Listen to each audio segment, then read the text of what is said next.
Hello, and welcome to myfinancesteacher.org. Today, I want to talk about the outlook for gold miners. Particularly, I'm going to look at GDX charts. First, let me start with history, going back to the late 2015, when this bull market in gold began. And firstly, what I want to have a look at in this chart is the average gains in GDX in each of these intermediate rallies since then.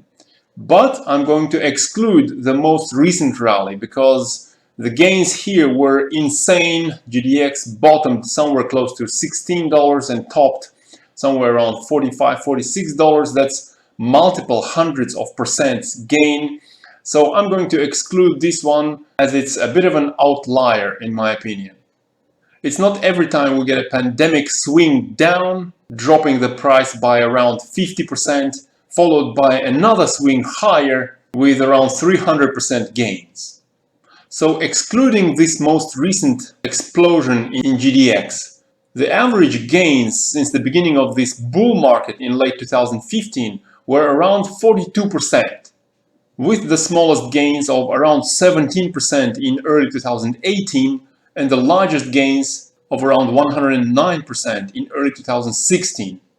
So what that tells me is some sort of an outlook for GDX once the new intermediate cycle pushes all the gold miners higher. An average of 42%, let's say over the next several months, that is going to be the gains for GDX.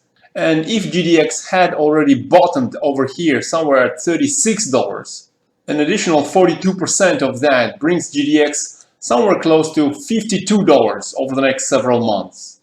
And actually, if you zoom out a little bit more, you'll see that this potential rally, say somewhere around to $52, will bring GDX close enough to that resistance zone formed by the highs in 2015, which is somewhere between 54, 55. So there is a nice potential for GDX actually continue rallying past that $52 to possibly test that resistance area at around $54.7, $55. So if you want to see GDX at $55 by, say, February next year, you know what you gotta do. You have to click that like button and subscribe to the channel so you stay informed.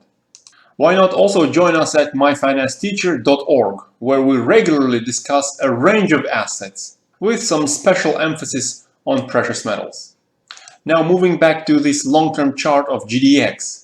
Next, I want to consider the question whether GDX has actually already bottomed at $36. There is a pretty good chance that precious metals are going to go higher from here. There is a pretty good chance that GDX did actually give us a bottom around $36 several days ago. But there is also a very good chance that GDX will still decline for another several days, maybe 1 or 2 weeks, before that rallying stage of the next intermediate cycle takes place. Let's have a look at the reasons for potential weakness in GDX. First of all, I want to have a look at this 14-day RSI. In between these rallying stages, which gave GDX an average gain of 42%, there were of course declines. And within 5 out of 7 total declines, the 14-day RSI did actually touch or even drop at least a little bit into oversold area. Whereas only in 2 out of those 7 declines, the 14-day RSI didn't drop into oversold area. And what's happening so far in this decline since August this year, we see that the 14-day RSI hasn't yet touched that oversold area.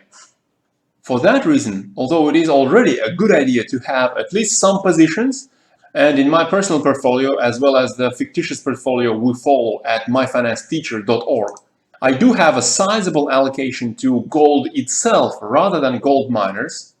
But over the next several days, 1 or 2 weeks, if I either see a confirmed strength in gold miners or if gold miners drop into that oversold area, that's when I'm going to convert from that sizable gold allocation to the miners to get some leverage versus strengthening gold price over the next several months. So I think it's prudent to have some options open for this possibility of getting into oversold area.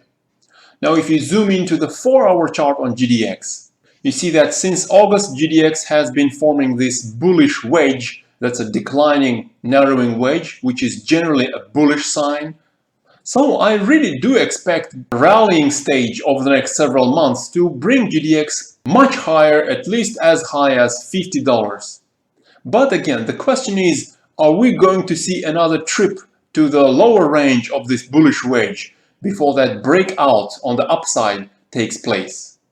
And I think the chances are pretty good that yes, GDX is going to decline a little bit, maybe over the next several days, before breaking out of this bullish wedge.